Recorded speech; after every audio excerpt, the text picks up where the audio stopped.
That's my fault. I'm so worried about losing the streaming signal. Well, if you're watching the video, you've been watching us talk, and it's been some really good stuff, right, guys? Really, it's Why we been have the about. sound down. Yeah.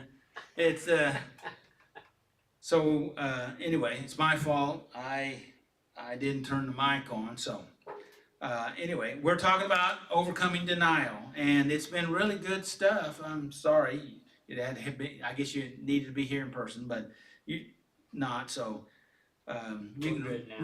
read my lips, okay? And so anyway, you don't have to now. We got sound, according to Willie. So anyway, where was I? Okay. Oh yeah. Was on number was this is what we're talking about. We've talked about just a little recap. We talked about overcoming denial. We talked about denial, what denial is, and then we talked about what overcoming is. That's what we're talking about right now. And we've hit from minimizing to honesty seeing. Number 2 to from blaming to owning. Owning your own stuff, say that this is mine. Number 3, and this is where we're at, and we just went through it, but we'll go ahead and say it again. From numbing, you have to feel, you have to allow yourself to feel. You have to stop avoiding what the grief. You have to the regret, the anger. You have to let that surface so that you can deal with it. Because if you don't go ahead and deal with it, if you just keep it suppressed or repressed, and that causes you to be depressed, that you then you are usually pushed around by that stuff, consciously or unconsciously. Does that make sense? Okay. And all that ties in with what we talked about last week about constructive sorrow. You remember constructive sorrow. There's destructive sorrow and there's constructive sorrow. And we're talking about yes, we have some sorrow, but we need to allow it to be constructive instead of destructive. Okay. Number 4, from isolation to connect, from isolation to connection. So we have to make that move instead of wanting, because we make the selection consciously and unconsciously, probably some of both, maybe some unconsciously, but probably a lot more consciously in my mind. But denial, this is a good one, denial thrives in secrecy, right? Yeah. And truth grows in relationship. See, relationship means you start a relational opening with someone or several someones, and you start to grow. And as you grow and develop that relationship, that space opens up with each other, and you have a greater connection. Because then when you do that, one thing about relationships, yeah, you have the threat of being exposed, okay? But if you don't do that, then you're isolated, and you feel shut off, and you have put yourself in a place of not being able to deal with your stuff, because we cannot heal alone. I don't like saying that, even though it's true, but it's true. I don't like it. I like it better than I used to, okay? Because I know it's, I go back to Willie's statement earlier, which you out there in internet land didn't hear because it was a really good statement, about reality, accepting reality the way that it is. And denial doesn't want to accept reality. And numbing out is a way of trying to turn that off. So, all right, let's go to number 5 here, and that was from control to surrender. We're talking about overcoming. What overcoming means, we're coming to the place that it's not just admitting that we're wrong, we have to move from trying to control everything, what's going on around us, miles out ahead of us, all around us, how we do on control. If I can control everything, then I don't have to be worried about nothing. But the trouble is, we already know we can't control everything. In fact, what can we control too much of anything? Well, yes, there is one thing we control, is our response to every stimuli, everything that comes into us. We get to choose our response to that. But what comes, we're not in control of that. But we are in charge of controlling our response to that. I know I've said that twice, right? Important things I say 3 times. The reason why I do that is because that's what they do. That's how they do it in the Bible. So we cannot control what comes our way. All we can do is control our response to it. And depending on how we respond to it is either healthy or unhealthy.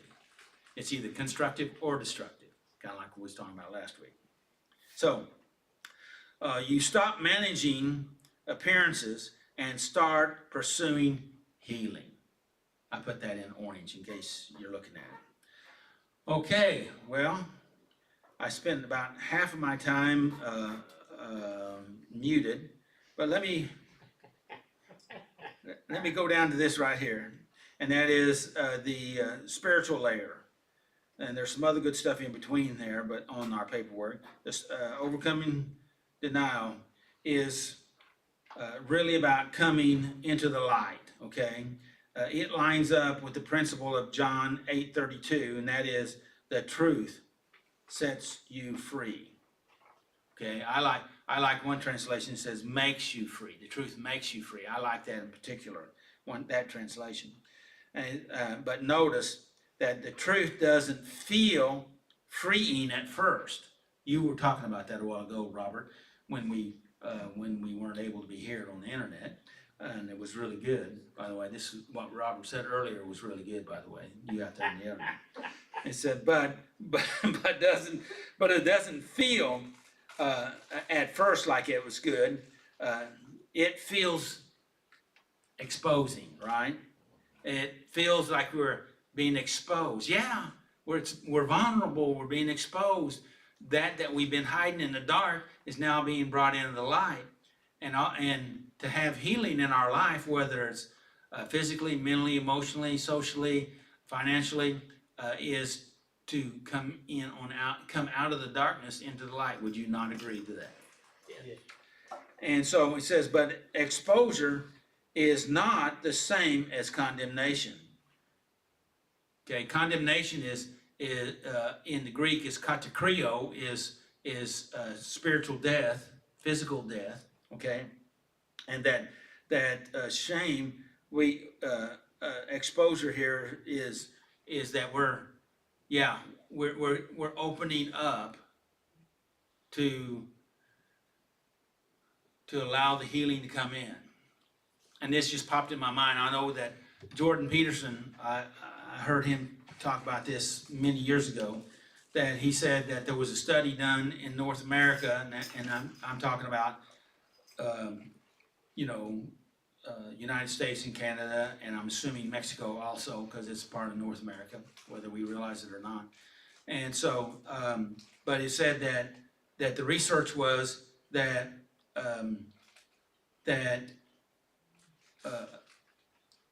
they researched people that had pets, and that if they took their pet to a vet, and they gave the pet certain medicines, antibiotics, whatever, the owner would see to it would take all of their medicine the way the veterinarian prescribed. But not their own.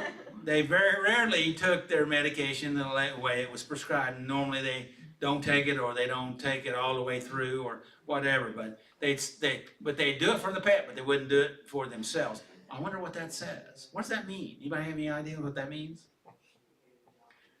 We kind of have an idea what that means, right? So, so, let's see, so, exposure is inviting. God says, bring that here. That's kind of sounds like what he said to Adam and Eve. Where are you? Here I am. You know, I'm looking for you. He says, let's deal with it together. And he did deal with them together, and he wants to deal with all of our stuff together if we allow him, if we'll come to him, instead of run and hide and like our long distance mother and father, Adam and Eve. All right, so I'm gonna have to quit, but how does step 5 connect with overcoming denial? How does it connect? And step 5, actually, step 5 is where overcoming denial becomes real, not just theology. Okay? It becomes real to us. And step 5 is where I already read that. Step 5, you don't just recognize the truth. Okay, step 5, you don't just recognize truth. You speak it, own it, and share it. And that's exactly what denial has been trying to prevent all along. What do you think about that? It's true. You can do step 4 and still hide. I like this. I did extra highlight on my sheet. It's not on your sheet.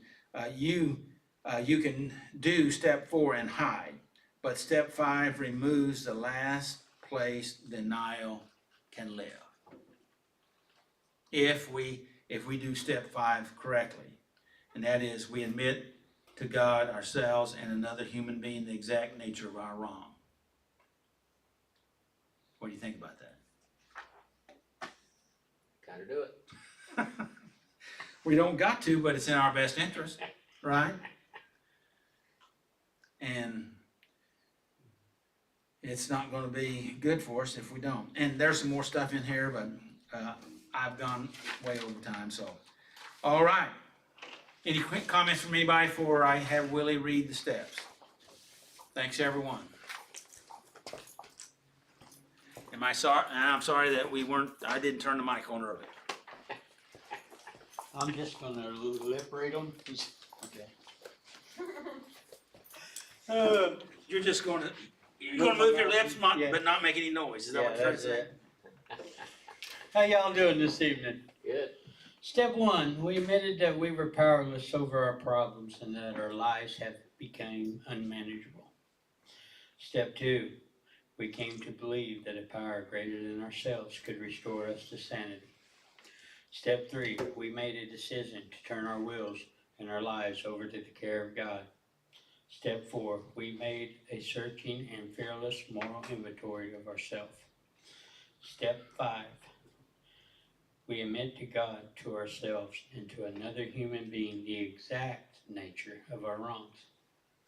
Step 6, we were entirely ready to have God remove these defects of character. 7, we humbly asked God to remove our shortcomings. 8, we made a list of all persons we had harmed and became willing to make amends to them all. 9, we made direct amends to such people whenever possible, except when to do so would injure them or others. Step 10, we continued to take personal inventory and we were wrong, promptly admit it. Step 11, we sought through prayer and meditation to improve our conscious contact with God, praying only for knowledge of His will for us and the power to carry it out. Step 12, having a spiritual awakening as a result of these steps, we tried to carry this message to others and practice these principles in all our affairs. Going back to step 5, where we are tonight, we admit to God, to ourselves, and another human being the exact nature of our wrongs. Thanks, Willie. Thank you, Willie.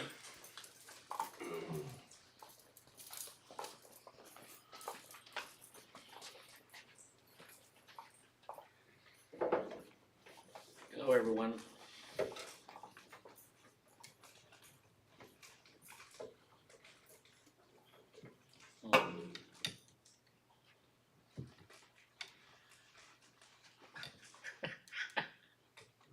Are you okay? Yeah. All right, the Bible reading tonight is from Genesis 38, 1 through 30, story of Judah and Tamar, his daughter-in-law. Let me just go right into it. Or do you have questions? I have a question to start off with. Yeah, I got it marked here. What are your what are you hoping God might do in here for you today? Well, I hope that God will help me continue to overcome denial, because like you mentioned earlier, sometimes when we slowly admit things and we try to paint the admission in a little different color light than it really should be. And I was guilty of that many times, but I think lately, I mean, the last 4 or 5 years, I've been a lot more open, and I hope that God helps me continue to be that way and not try to hide anything. Well, if you can and if you're willing, because sometimes, your statement there could cause people to say, well, I wonder how that happened, and that is that, do you have any idea what facilitated or, helped you to come to the place where you were a little, your terminology was that you were a little more open in the last 4 or 5 years? You want to talk about that?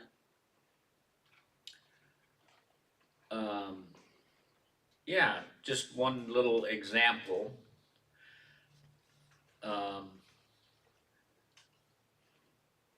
I became a habitual liar to the point where I would lie when it wasn't necessary, just because I guess I needed the practice. I don't know why I did it. But recently I found Wait a minute.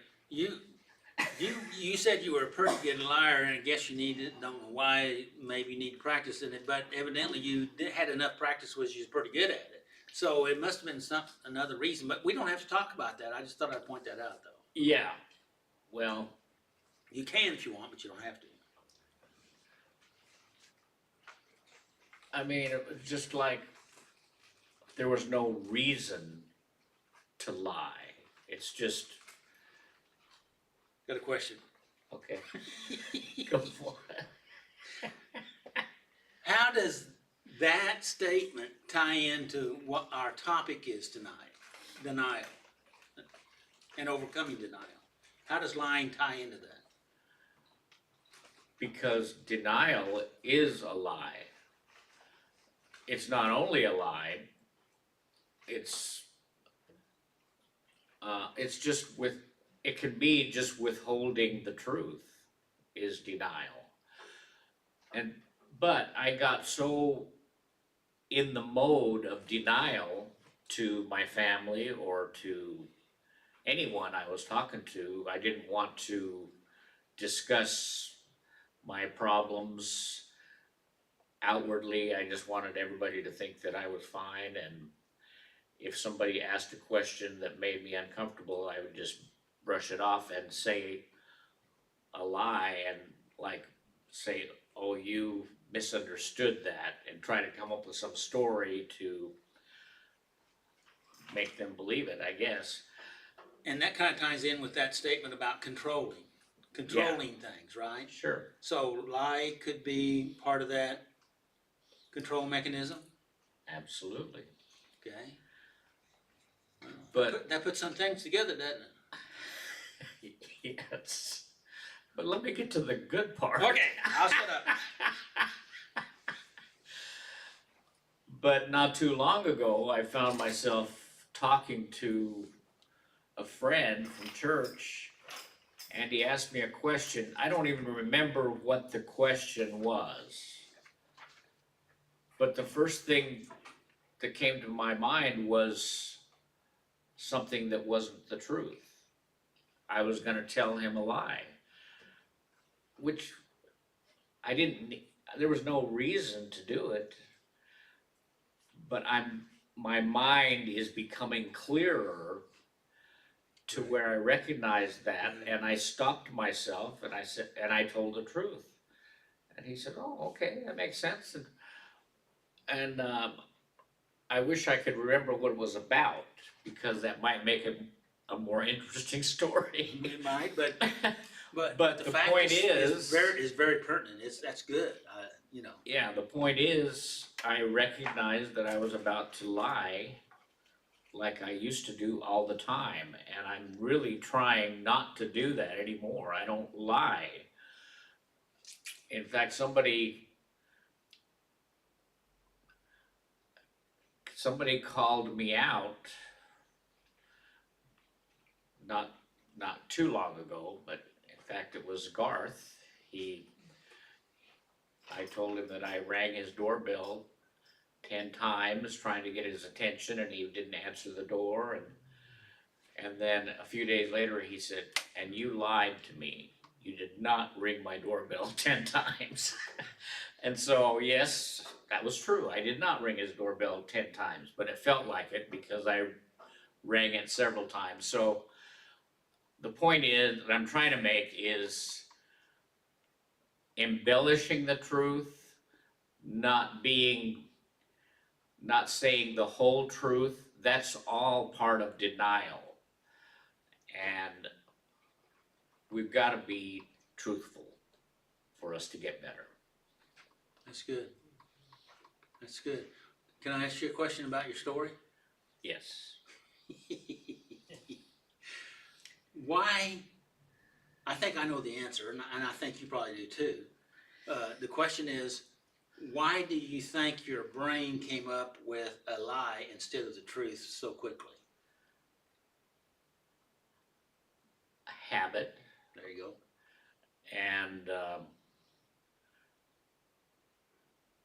just the age-old pattern of trying to make myself look better than I really am.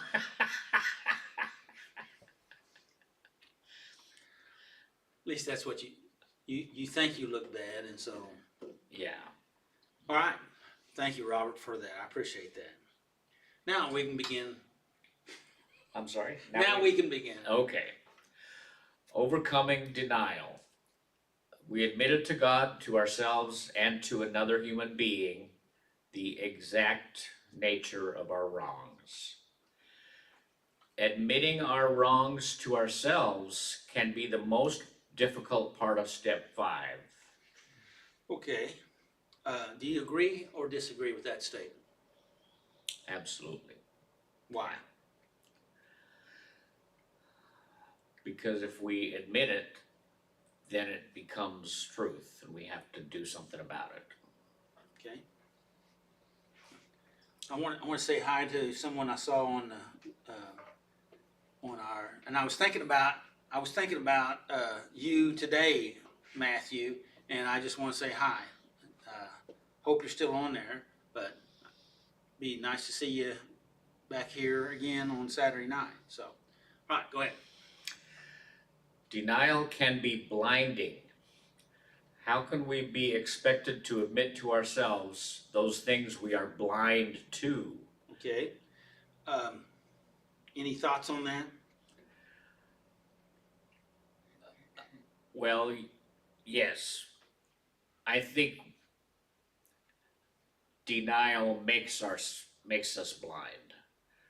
I think deep down we really know, Good. but denial is putting it off and just trying to make it less painful, you know, we just don't wanna deal with it.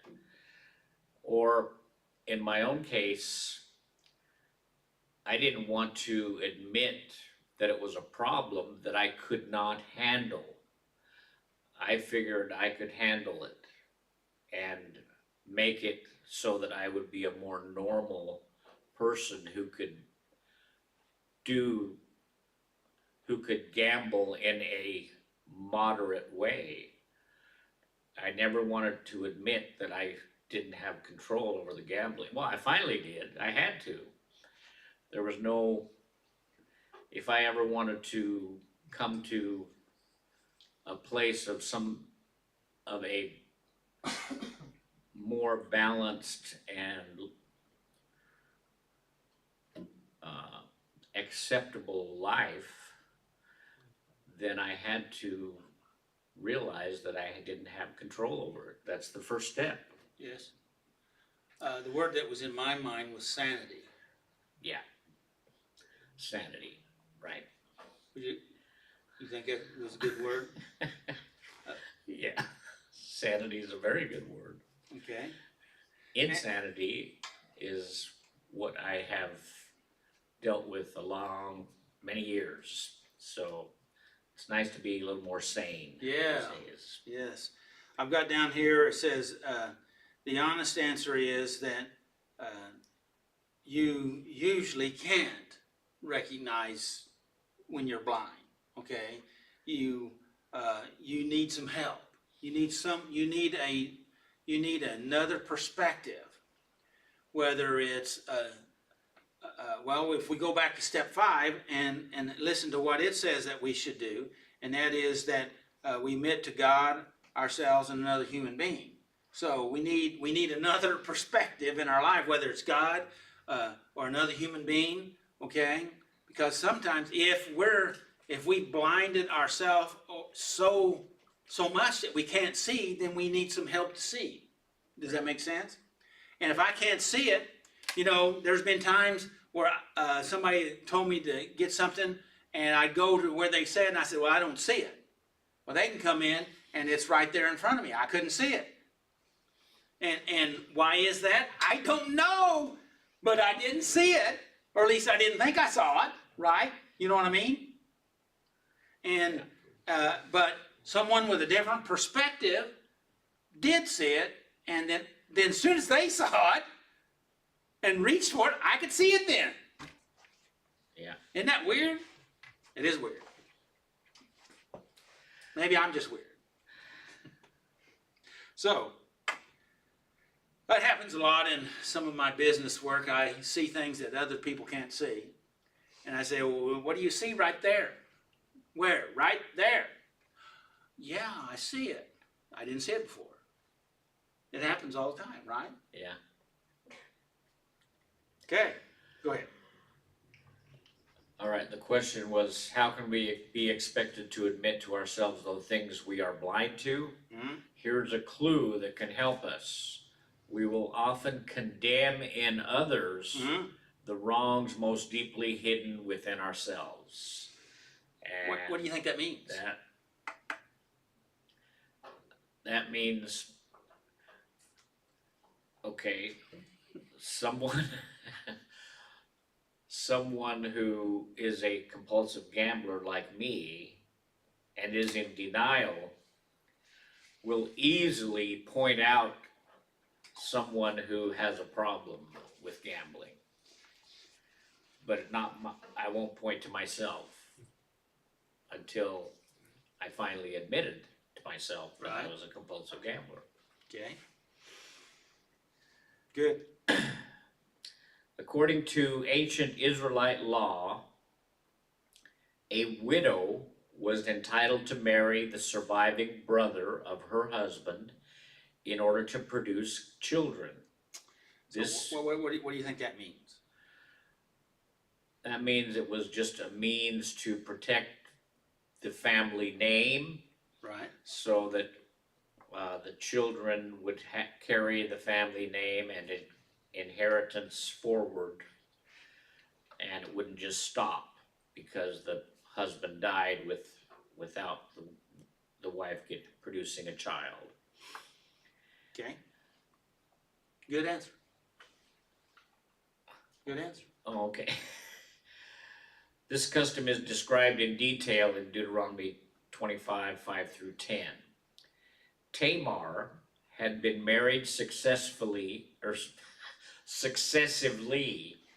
not successfully, but successively, She was married, but it didn't work out too good. yeah, to 2 brothers who died without giving her children.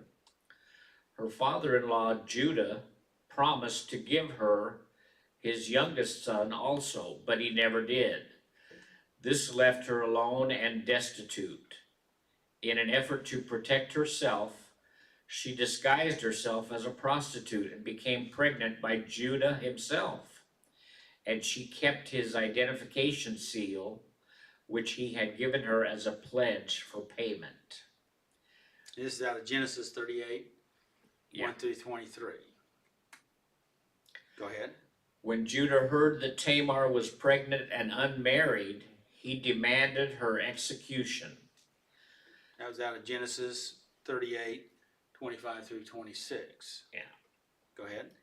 But as they were taking her out to kill her, she sent this message to her father-in-law Judah. The man who owns these things made me pregnant. Look closely. Whose seal and cord and walking stick are these? Judah recognized them immediately and said, she is more righteous than I am. What do you think all this means or tells us? It means he was quick to point out the fault of Tamar, Good point. but he was at fault as well because he made her a promise to give her the youngest son to try to keep the family name going, but he didn't live up to that promise. Yes. So in desperation, she took steps that she probably shouldn't have, but she ended up getting pregnant. And then Judah, not knowing that that child was his, demanded that she be executed because she was pregnant and unmarried.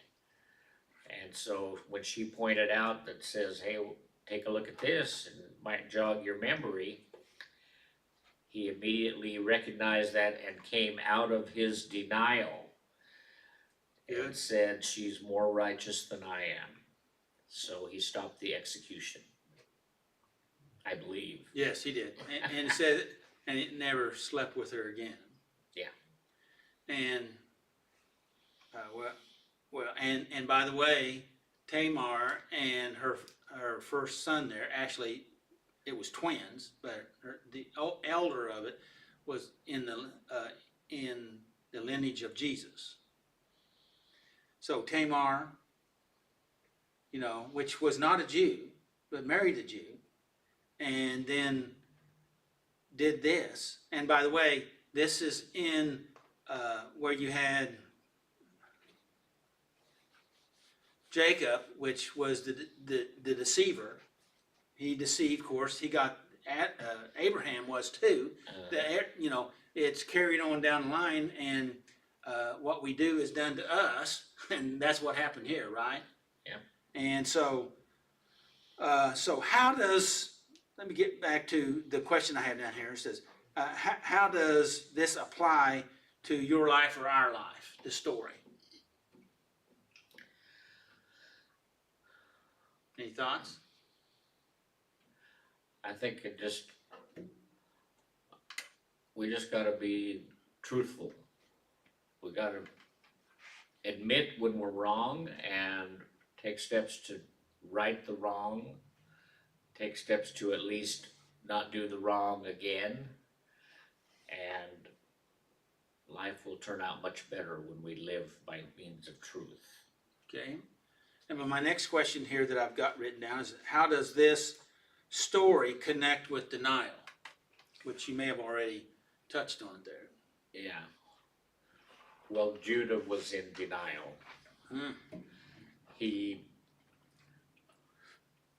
probably did not want to admit that he had slept with his own daughter-in-law. Maybe he didn't realize that at the time because she dressed herself up as a prostitute. Right, he didn't know who she was. Yeah. But once he did realize it, then he did the right thing and admitted and took care of things. You know, I just had this strange thought. He was hiding and avoiding and denying, but he had enough character that he did go ahead and say, she's more righteous than I am. You know, that's, I don't know, something about that. I mean, okay, let's say it this way, and you can correct me if you disagree with it. I mean, he wasn't all bad. I mean, he did some bad stuff, but finally when his blindness was revealed to him because she said, look, this is your stuff. You're the man, okay? Kind of reminds me of on King David. You're the man, you know, that did this, you know. Then he could see. What do you think about that? Yep. It's freeing. When we're honest and truthful with ourselves and with others, then even though we may not realize it immediately, we will see the benefits and the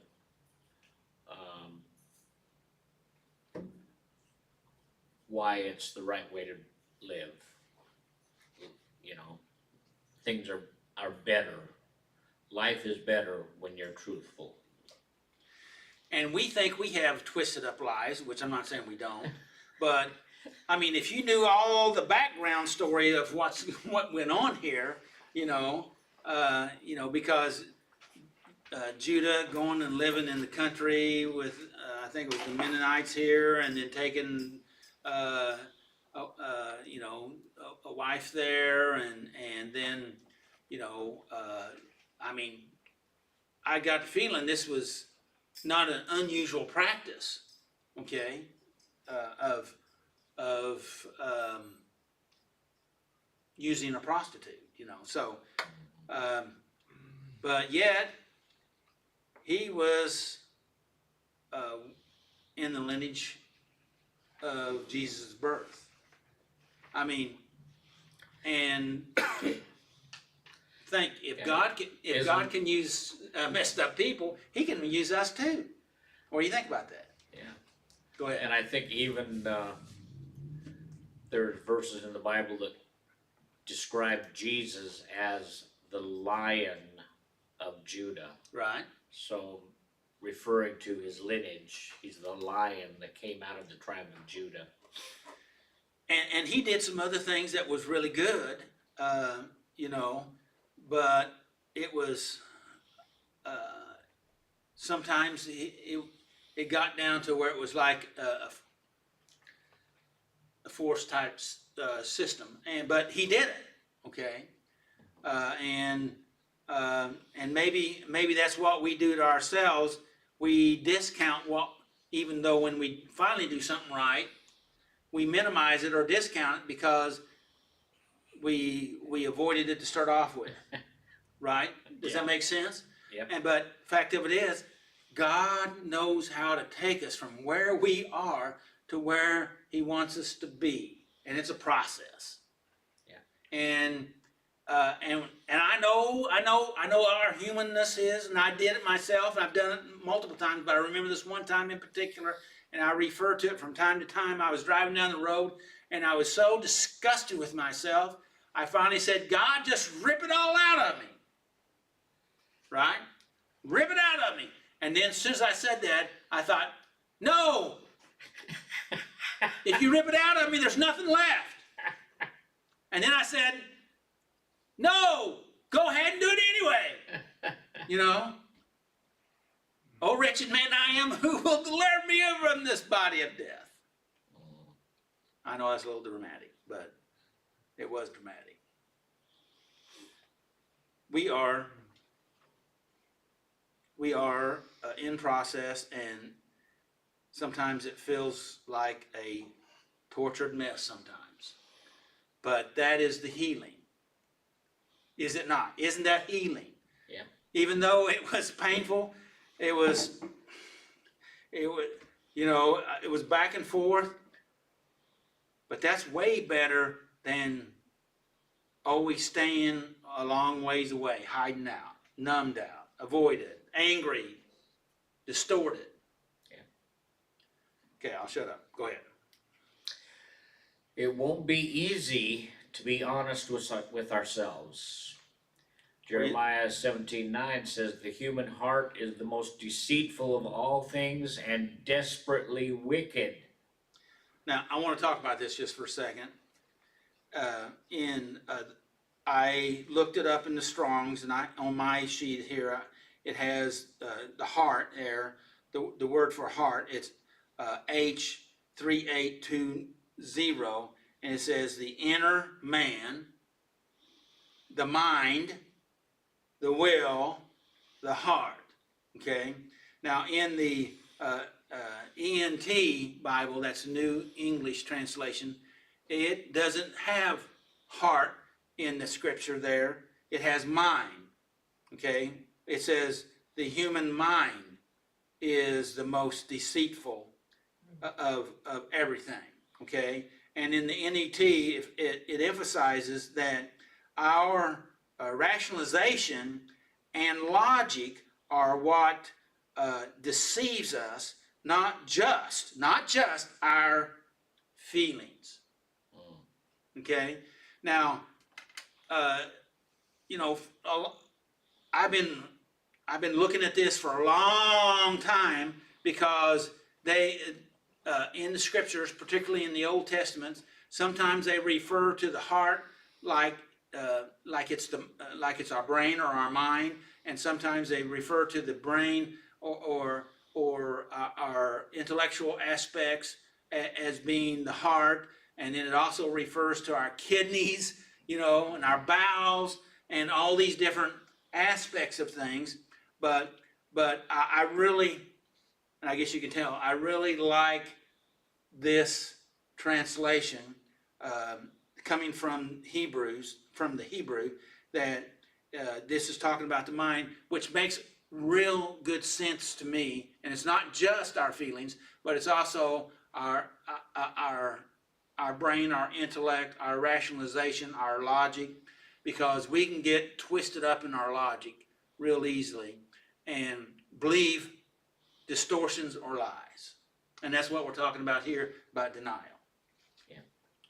You don't have to agree with me. That's just what I've read and what I've come to.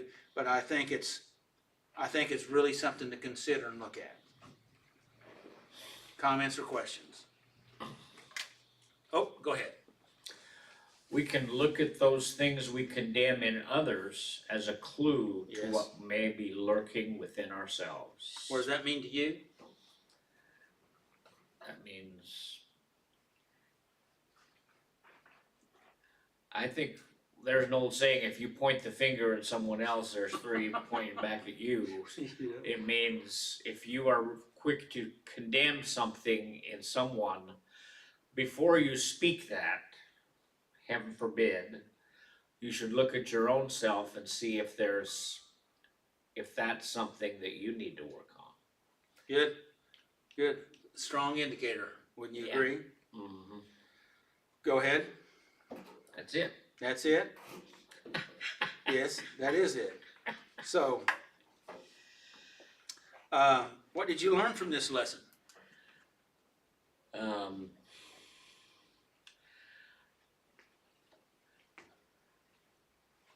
I think I need to constantly remind myself not to be in denial. I need to always make sure that I'm speaking the truth I need to always make sure that I am not speaking partial truths. I need to always make sure I'm not embellishing the truth. Because denial was a big, big problem for me. So, may I ask a question about that, your statements there? Yeah, Are you sure? I may not answer, but you can ask. Why? Because See, that's a real big question, right? And it's so important.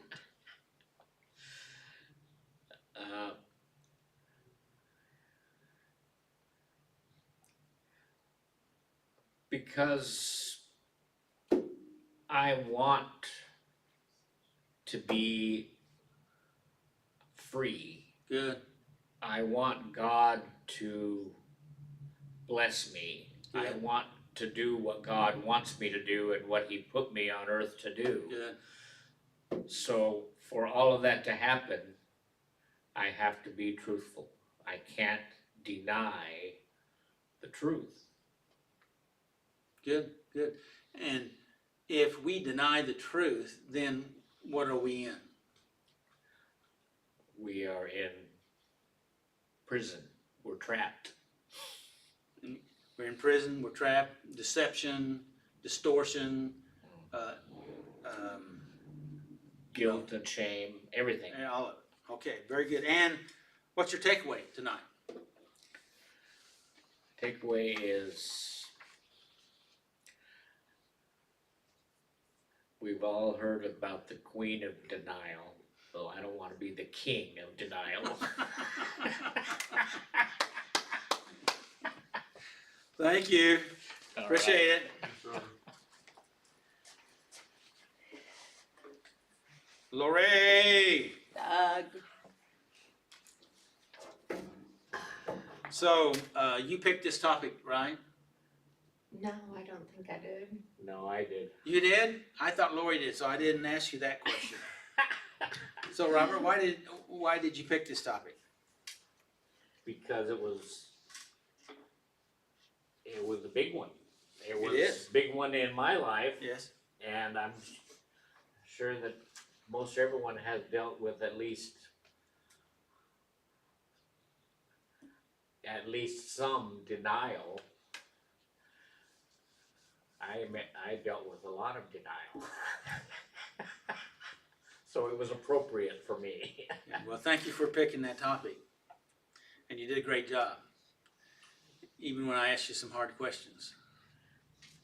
Yes, you did, but that's what makes us get better. Good. All right. And you have some interesting questions. Yes. Find the receipt. So- Probably belongs to you eventually. Yeah, it does. Willie leaves his litter around. Do what? Willie leaves his litter around. Yeah, well, that's not litter. I'm used to picking up his litter. Okay. Question 1. What am I avoiding in step 4 by delaying step 5?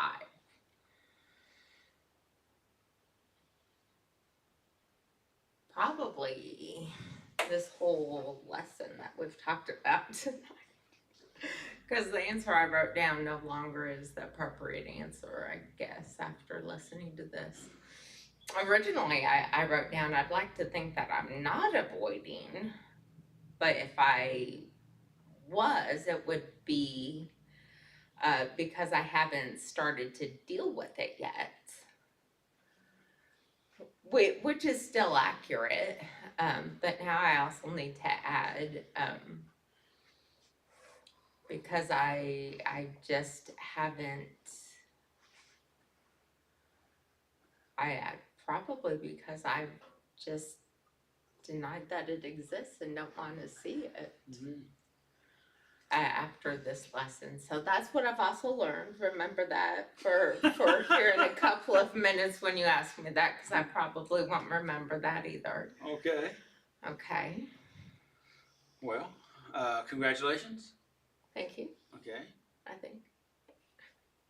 Well, I mean, you have It- clarity, Yeah. clarity in something that you didn't have before. I do, cause you said you haven't done this lesson since 22 or something I like that. think it was something like that. Yeah, and that's before my time, so this is a new lesson to me. I mean, it's been in the book, but nobody selected it, you know. so- Right. I mean, I'd done it before, but, you know, anyway. Yeah, this is a new one. I haven't done this one. So this is a new one to me. What is the exact nature of my wrongs as listed in step 4? I'm gonna pass on that one. I'm not ready to quite go there on video documentation. Well, I have a thought. go ahead. Yes. So, when I did step 4, it was really hard. I think it's one of the hardest steps. But I was kind of vague. So I just listed lying, stealing, you know, that kind of thing, Right. as some of the problems and wrongs that I've done.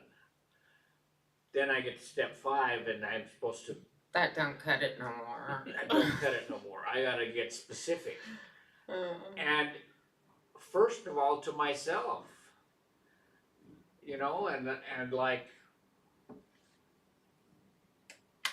it's just eye-opening when you, like I was saying before about lying. I tried to list all the lies I've told, and I couldn't, you know, I mean, it became so second nature that I couldn't even list them all down, and that's why I'm so determined that I don't want to lie at all, not even a little tiny lie.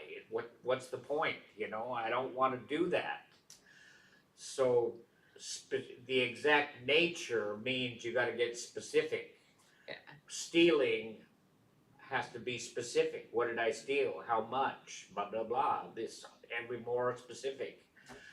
but And- then, sorry, go ahead. And it's difficult. It's really hard work. Yeah. But you have to do it. Because once you do that and you just allow God into your lives, He wants to help you deal with it. And Absolutely. it takes a while, but the result is so unburdening and freeing that it's amazing. Yeah. I'm thinking, why did it take me 25 years to do that, you know? And I just lost out on so much of my life. You know, I still kick myself because of that. But I was in denial. You're right. What gets me is not necessarily what I did, but the underlying cause to make me want to do that. The why you did. Yeah, the lying, cheating, stealing, you know, all that. But the why, what caused me to do those things? That's the hard issues Well, that I'm working on. I don't have it on the fact sheet, but I have it on the bottom of my worksheet. Yeah, and that's where I read it. About simply put, the exact nature of our wrong means. Now, just what did you? It's not on anybody's information, but on mine. Not just what you did, but what was going on inside you that led you to do it, which is the why we're talking about. Mhm. Okay, why you did it. Okay, not just what you did, but why. That's, I mean, the being specific is important to help you to get to The why. the why. I mean, what is important, But the why is even, is the most important, in my opinion. Well, in the process here, it goes on down, says, it moves beyond behavior into motive and pattern. I thought the statement pattern was really important because sometimes you can't see what you're doing, but you can identify the pattern. And I talk to a lot of people and I recognize the pattern. Okay, one specific thing doesn't maybe you don't key on it, but you start seeing the pattern. And I can, in talking with people, I can repeat back to them the pattern. And when you do that, like in a pattern, then they see it oftentimes, where they were denying it before. You know what I'm talking about? And it says, think of it in layers. It's got 3 layers here. It's the actions, the motives, and then the pattern. Okay? And we're talking about the exact nature. The actions is what did I do? Okay? The motive is why did I do it? The motive. And then the pattern is what does this reveal about me? I circled that twice. You know, the pattern, what does it say about me? Okay? Avoiding the truth, seeking approval, protecting yourself at all costs. So instead of saying, I messed up, we really should say, I acted out of fear and tried to control the situation by being dishonest. That kind of nails us to the wall, right? I said us. Okay. That's the exact nature. It's honest. It's specific, like you said. It reveals the heart behind the behavior. Okay. And in the context of step 5, this is where what breaks denial is this. It removes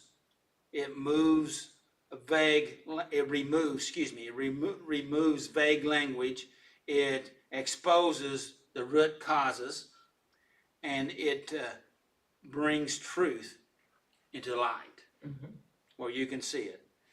And that's what produces real change, not just behavior management, okay, but we're talking about transformation at a level at our heart. That's a quick statement of exact nature of our wrong. And now I'm thinking I need to put this out so everybody can see it, so. I'll try to print up an extra sheet on this next week. How about that? Okay. Cause I read that off of what you sent me and that clicked with me more than just listing out every bad thing I did. Cause that makes me feel like a moldy piece of blue cheese that's been lost in the fridge, like yucky, and no one wants to take it and throw it away because then you actually have to touch it and smell it, and that's just gross. But the way you explained it and phrased it is like makes it make sense that I did something bad because I was in a bad spot doesn't make it any more right. Wrong is still wrong. Doesn't let me off the hook. And it doesn't really justify it, but phrasing it that way just helps. Good. Somehow it just helps me heal. Well, instead of just being a victim or being blamed, it helps you to be able to deal with it. And that's what we want to do, is try to deal with our Yeah. stuff. Yeah. Instead of just feeling bad, Right. in my opinion. Right. And when I was reading it, it clicked and it made sense. Okay. So it's a starting, for me, that worked, that's gonna help as a starting point. Moving forward, like I said, this is the first time I've been introduced to this lesson, so that's gonna be a good starting point. I didn't have any more room on that fact sheet, so I just put it on the bottom here, and I thought, if I get a chance, I'll go over it. And so Yeah. I got a chance because you kind of set me up there. So I hope I didn't take too much of your. No, I'm glad you did, cause that was very, very helpful for me. Number 3, what interferes with my being honest about myself? Pride. I'll admit that one, pride. Tell me what that means. I don't want to think ugly about myself because I try not to be an ugly, bad person. You know, I've never wanted to be, but I've done some ugly, bad things. Right. You know, and when you have to go digging through that fridge to find the ugly, bad smell, you find it and you have to be honest and pull it out and say, ooh, that's gross, and deal with it. Same thing You with don't your, have to. You can shut the door. yeah, but then it's still And, gonna and then it gets be worse. there Yes, and yeah. get worse, Yeah. you know? And you have to be honest and pull it out and deal with it. But- Or it's, But the question of what does that mean when you say pride? Usually there's a specific something there that we don't want to be revealed. well, yeah, I know. And I'm not saying that we need to know what it is you want to be revealed, but shall I keep talking? Shall I keep talking? Or shall we just table this discussion? No, you can keep talking. Alright, sure. No one wants their ugly revealed. I mean, Because But because there's a why in there. Why is it that we don't want that bad or ugly or stinky part revealed? Why is it? because it's just that. Yeah, no, it's more than that. Well, then enlighten me, Dad. It's fear of failure, fear of rejection, fear of not being accepted, which is another way of saying rejected. Yeah. Loss of love, loss of esteem, all those type of things that, somebody's going to see how I really am. Everything I've worked so hard And- for is gonna disappear. We're afraid of that. Yes. Yeah. And so, and that's the reason why I asked the question about, you said pride, and because actually that was basically what this little thing I went through here about the exact nature is, what's the motive and what's the pattern? Yeah. It's because we're trying to hide, we're trying to avoid, because we're seeking approval. We want people. We don't want to let them to really know me. I want people. I remember when I recognized this. I want people to love me, Yes. but they're loving me the way that I'm pretending to be, and because they can't love me if I am really me. And the trouble is, that's not fulfilling. That doesn't, because they're not really loving me. They're loving the false self me. They're loving the part of you that you allow them to see. Well, it's a false self. True. It's one I'm pretending to be, because Not we grow. really false, just the Well, part that you're allowing them to see. Well, I mean, well, could be, but to it's me, still you, it's I just pretended. guarded. I didn't know anything other than to pretend to be what I wanted to be, and that's not what I was, True. because I get that. wasn't there. Yeah. And so I couldn't let anybody know me, so I just pretended to be me because I thought that was the way you're supposed to do it. Because I learned you gotta fake it till you make it, but that's living a lie. Mhm. Okay, and I realized I'm not going to get to where I wanna be, living the lie of faking it till you make it. Which may sound really strange, but, and and then if you love me and me's what, the faker that you, so you don't really know me, you just know the one I'm pretending to be, then it's not me. And that doesn't fill that void inside. I mean, it's better than maybe being rejected, but it's not still the honest, authentic, true self. It's not satisfying. Yeah. Was that too much stuff? Nope. Go ahead. I think that was it. Just those 3 questions. So, what did you learn from this lesson? What did I say earlier? This was a good lesson. I got lots of good nuggets. I mentioned them. I asked you to remind me what they were because I knew I wouldn't be able to remember them. Well, you marked that lots. spot. You marked that spot. We can always go back to tape and see. Yeah. But I did. I got lots out of this lesson. Lots of little nuggets to help me continue moving on, continue growing, Good. and continue to let God continue. Good. That's So, what about your takeaway? I gotta keep letting God continue. I gotta